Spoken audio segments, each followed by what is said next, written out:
अगर आपको भी ऐसा लगता है कि श्री कृष्ण सिर्फ एक मामूली भगवान है तो आप बहुत ही गलत हैं।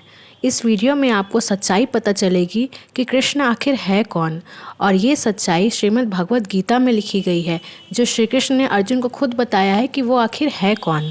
आइए शुरुआत करते हैं। श्री कृष्ण अर्जुन से कहते हैं, हे कुंती पुत्र, मैं जल का स्वाद हूँ, सूर्य तथा चंद्रमा का प्रकाश हूँ, वैदिक मंत्रों में ओमकार हूँ, आकाश में ध्वनि हूँ तथा मनुष्य में सामर्थ्य हूँ।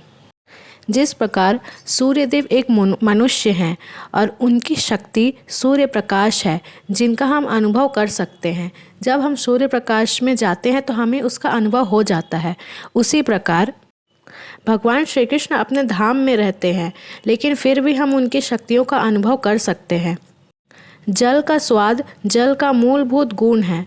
कोई भी व्यक्ति समुद्र का जल नहीं पीना चाहता, क्योंकि इसमें शुद्ध जल के स्वाद के साथ साथ नमक मिला रहता है।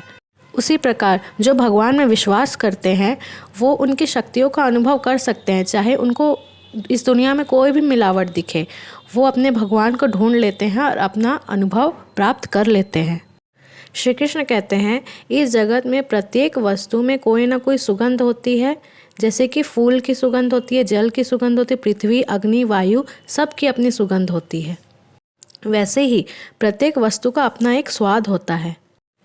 वो स्वाद, वो जो मूल स्वाद और वो जो मूल रस होता है, वो जो मूल सुगंध होता है, वो श्री कृष्ण है। जैसे आग के बिना ना तो कोई फैक्ट्री चल सकती है, ना कोई खाना पक सकता है, तो यह अग्नि जो है वो कृष्ण है। अग्नि का जो तेज है, यानी कि उसका जो एनर्जी है, वो भी कृष्ण ही है। हर एक भौतिक वस्तु जैसे कि पृथ्वी, जल, अग्नि, वायु और हर एक वस्तु में कृष्ण है, और वो कृष्ण के कारण ही है। मनुष्य के अंदर भी कृष्ण है, और मनुष्य का जितना जीवन काल है, यानी कि जितनी आयु है, वो भी कृष्ण के ही कारण है। कृष्ण कहते हैं कि प्रत्येक जीव 84 लाख योनियों के अंतर्गत आते हैं, जिसमें से कुछ चर है और कुछ अचर है। मतलब कुछ हिल सकते हैं, हिल डुल सकते हैं, और कुछ हिल डुल नहीं सकते हैं। लेकिन ये सारे जीवन के बीज स्वरूप क्या है? श्री कृष्ण है। हर एक वस्तु में कृष्ण है, और कृष्ण ही सबसे बड़ा सत्य है।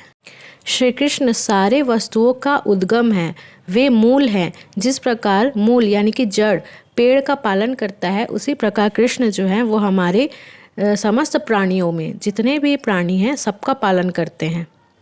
अपने आप को जानकर आप श्री कृष्ण का दर्शन कर सकते हैं और श्री कृष्ण यानी कि परम सत्य से मिल सकते हैं। तो अपने आप को जानना बहुत ज़रूरी है। राधे राधे।